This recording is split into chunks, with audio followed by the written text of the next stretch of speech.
खबर के साथ चौपाल में बीजेपी के राष्ट्रीय अध्यक्ष जेपी नड्डा ने बड़ा बयान दिया। कहा, राम मंदिर बनने से लोग खुश हैं, हम लगातार मेहनत करते रहते हैं, प्रधानमंत्री लगातार लोगों से मिलते रहते हैं, पिछले 10 साल में देश बदल गया है। जेपी नड्डा चौपाल कार्यक्रम में एक्सक्लूसिव बातचीत कर रहे थे न्यूज 18 पर। इस दौरान उन्होंने कहा कि पिछले 10 साल में देश बदल गया है। मैं चाहूंगा राहुल ऐसे ही मेहनत करें। बीजेपी में अति आत्मविश्वास नहीं, कोई भी कानून से बड़ा नहीं है। जेपी नड्डा ने कहा कि कांग्रेस इमरजेंसी भूल गई है। कांग्रेस ने हजारों लोगों को जेल में रखा था। 3 राज्यों में नेतृत्व परिवर्तन को लेकर के भी बड़ी बात जेपी नड्डा ने कही है। उन्होंने कहा कि बीजेपी में युवाओं को बड़ी भूमिका देते हैं और सभी पूर्व मुख्यमंत्रियों को बड़ी जिम्मेदारी देने की बात भी कही है। बड़ी और अहम जानकारी न्यूज 18 के मंच चौपाल पर एक्सक्लूसिव बातचीत करते हुए जेपी नड्डा ने कई महत्वपूर्ण सवालों की बेबाकी के साथ जवाब दिए और तमाम बातें की। 3 राज्यों में तो बिल्कुल नई जनरेशन को कामकाज सौंप दिया, यानी 3 नए मुख्यमंत्री बना दिए। तो सवाल यह है कि अब बाकी दिग्गज नेताओं का क्या होगा, जो शिवराज जी, वसुंधरा जी। देखिए, हमारे यहां हमेशा हम 15-20 साल पर नई लीडरशिप को सोच करके आगे बढ़ाते हैं। जी, मैं आपको सिर्फ याद दिला दूं अमनीश जी कि मैं भी एक स्टेट में मिनिस्टर था। एक समय आया कि हमको सब नए जनरल सेक्रेटरीज लाने हैं। हम सब लोग एक साथ जनरल सेक्रेटरीज के रूप में आए और फिर आज वो सभी लोग, कोई ना कोई मंत्री है, केंद्र सरकार में मंत्री है, कोई ना कोई केंद्र सरकार में प्रमुख जिम्मेवारी निभा रहा है। तो ये हमारे यहाँ टाइमली ट्रांसफॉर्मेशन का ये कंटिन्यूअस प्रोसेस है। अब इसी तरीके से वसुंधरा जी ने 2 टर्म देख लिया था, शिवराज जी ने 3.5 टर्म देख लिए थे, लॉन्ग एक्सपीरियंस हो गया था। नए लोगों को चांस देना चाहिए, ये उद्देश्य था। लेकिन पुराने को का उपयोग होना, सदुपयोग होना, यह हमारी जिम्मेवारी है। इसलिए उनको नई जिम्मेवारी में लगा रहे हैं और वो नई जिम्मेवारी में काम करेंगे और कर रहे हैं। जी, वसुंधरा जी हमारे यहाँ वाइस प्रेसिडेंट हैं, बहुत एक्टिवली लगी रही हैं।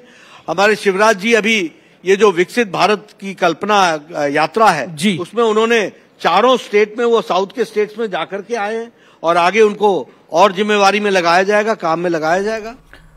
तो वहीं लोकसभा में राष्ट्रपति के अभिभाषण पर धन्यवाद प्रस्ताव पर बोलते हुए प्रधानमंत्री नरेंद्र मोदी ने आज विपक्ष पर जोरदार हमला बोला।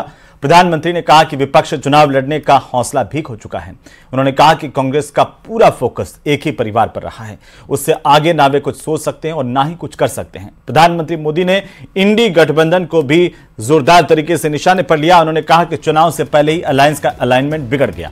लोकसभा चुनाव को लेकर के प्रधानमंत्री ने कहा कि बीजेपी को 370 सीटें और एनडीए के खाते में 400 से ज्यादा सीटें इस बार आएंगी। प्रधानमंत्री के उद्बोधन की 10 बड़ी बातें हम आपको दिखा रहे हैं। उन्होंने कहा कि कांग्रेस ने ओबीसी नेताओं का सम्मान नहीं किया। कांग्रेस में एक कैंसर कल्चर पैदा हो गया है जो किसी और को नेतृत्व नहीं देना चाहता। अगले चुनाव में विपक्ष दर्शक दीर्घा में नजर आएगा अगर इसी तरह से चलेगा। विपक्ष की हालत के लिए कांग्रेस खुद जिम्मेदार है। कांग्रेस के हमारे साथियों को आजकल इस पर बहुत चिंता जताते हैं कि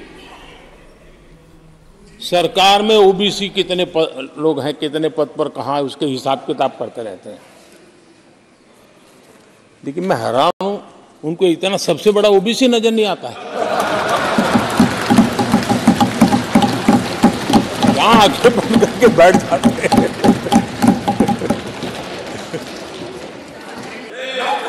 कुछ दिन पहले जब कर्पूरी ठाकुर जी को भारत रत्न दिया, हमने वो सम्मान दिया। लेकिन याद करिए, उस कर्पूरी ठाकुर अति पिछड़े समाज से ओबीसी समाज के उस महापुरुष के साथ क्या व्यवहार हुआ था,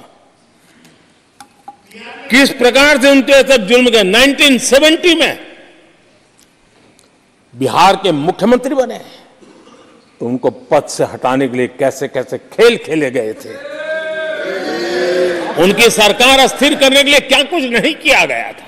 कब उन्होंने कर्पूरी ठाकुर को प्रतिपक्ष के नेता के रूप में स्वीकार करने से मना कर दिया और कारण क्या दिया? वो संविधान का सम्मान नहीं कर सकते। जिस कर्पूरी ठाकुर ने पूरा जीवन लोकतंत्र के सिद्धांतों के लिए, संविधान की मर्यादाओं के लिए खपा दिया, उनका अपमान करने का काम कांग्रेस पार्टी ने किया। परिवारवाद का खामियाजा उठाया है और उसका खामियाजा खुद कांग्रेस ने भी उठाया है। अब अधीर बाबू की हालत हम देख रहे हैं, वरना ये समय था संसद में रहने का, लेकिन परिवारवाद की सेवा तो करनी पड़ती है।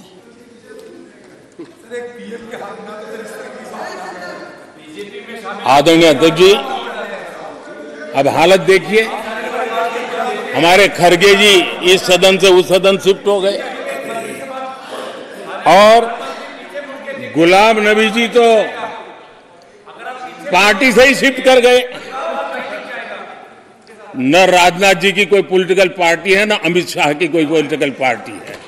और इसलिए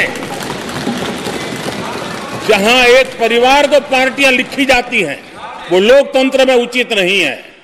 लोकतंत्र में पार्टी अनेक, एक परिवार के 10 लोग राजनीति में आए, कुछ बुरा नहीं है। हम तो चाहते हैं नौजवान लोग आए।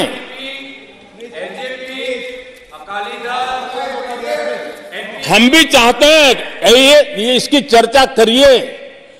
हमारे साथ, आपके साथ मेरा विषय नहीं है। देश के लोकतंत्र के लिए परिवारवादी राजनीति, पारिवारिक पार्टियों की राजनीति, ये हम सबकी चिंता का विषय होना चाहिए। समाज के सब वर्ग नहीं होते हैं क्या? देश की नारी की बात होती है, देश की सभी नारी नहीं होती है। कब तक टुकड़ों में सोचते रहोगे? कब तक समाज को बांटते रहोगे? सब सीमा करो, सीमा करो। बहुत तोड़ा देश को।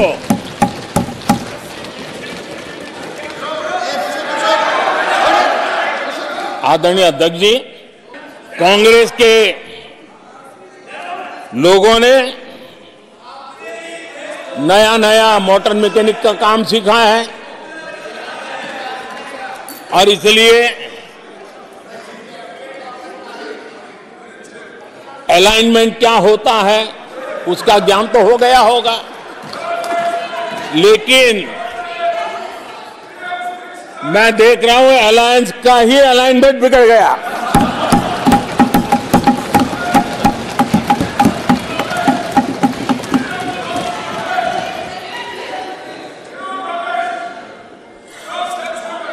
इनको अपने इस कुनबे में अगर एक दूसरे पर विश्वास नहीं है तो ये लोग देश पर विश्वास कैसे करेंगे? तो यहां फिलहाल वक्त एक छोटे से ब्रेक का जल्द लौटेंगे। आप देखते रहिए न्यूज़ 18 राजस्थान। राजधानी जयपुर से बड़ी खबर, जाट आरक्षण आंदोलन के मामले को लेकर के बड़ी अपडेट है। 8 सदस्यीय प्रतिनिधि मंडल जयपुर पहुंचा है। अधिकारियों से प्रतिनिधि मंडल की बातचीत चल रही है। कैबिनेट मंत्री कन्हैयालाल चौधरी इस दौरान मौजूद हैं। तो जाट आरक्षण आंदोलन को लेकर लगातार प्रदर्शन जारी है, दूसरी तरफ बातचीत शुरू हो गई है। इसी के साथ ही इस बुलेटिन में फिलहाल इतना ही। आप देखते रहिए न्यूज़ 18 राजस्थान। नमस्कार।